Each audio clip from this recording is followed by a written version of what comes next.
Kita di Jalan Parapat menuju Simarimbun. Bila lurus akan menuju kota Parapat. Daripada saya berangan-angan di atas sepeda motor ini, saya akan mengucapkan firman Tuhan yang tertulis di dalam Yesaya pasal 53 ayat 1 sampai 12. Ayat 1. Siapakah yang percaya kepada berita yang kami dengar, dan kepada siapakah tangan kekuasaan Tuhan dinyatakan? Ayat 2. Saya balik kamera dulu teman-temannya. Ini saya.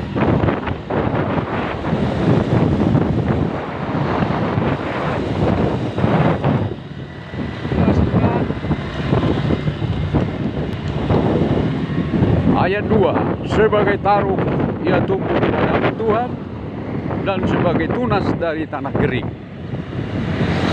Ia tidak tampan dan semaraknya pun tidak ada, sehingga kita memandang dia, dan rupa pun tidak sehingga kita menginginkannya. Ayat 3.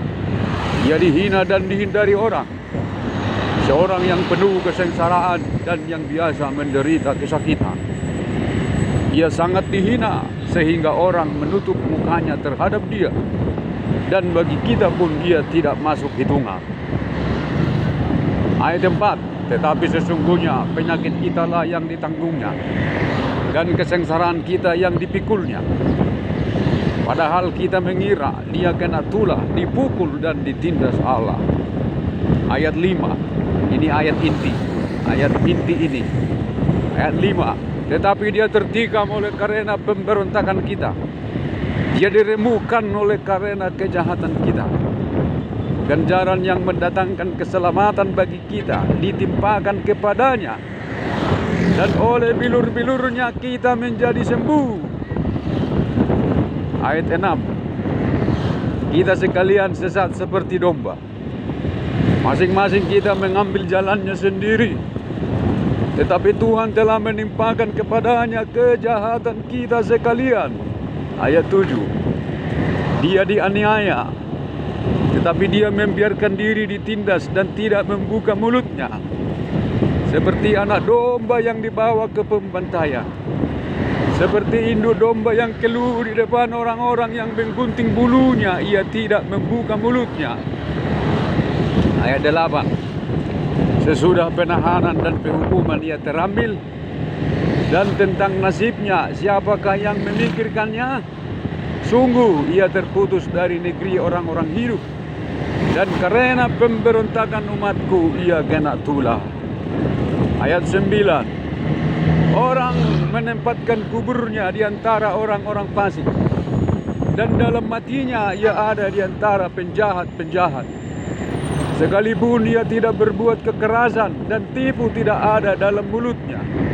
Tetapi Tuhan, ayat 10, tetapi Tuhan berkehendak meremukkan dia dengan kesakitan.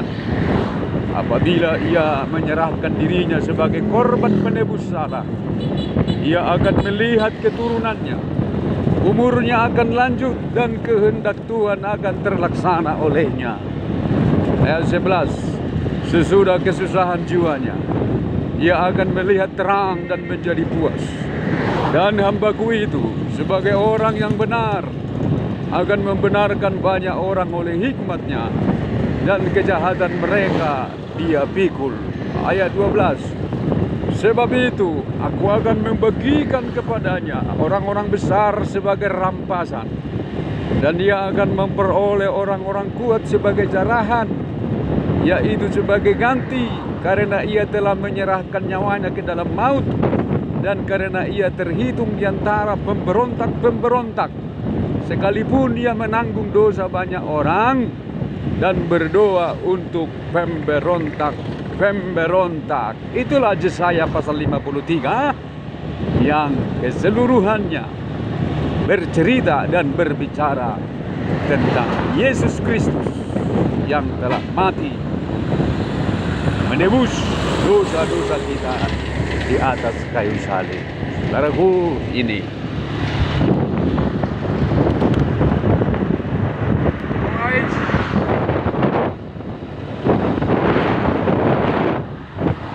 Tak terasa kita sudah hampir tiba di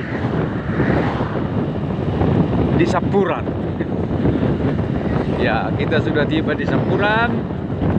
Setelah Sapuran akan tiba lagi di Balata.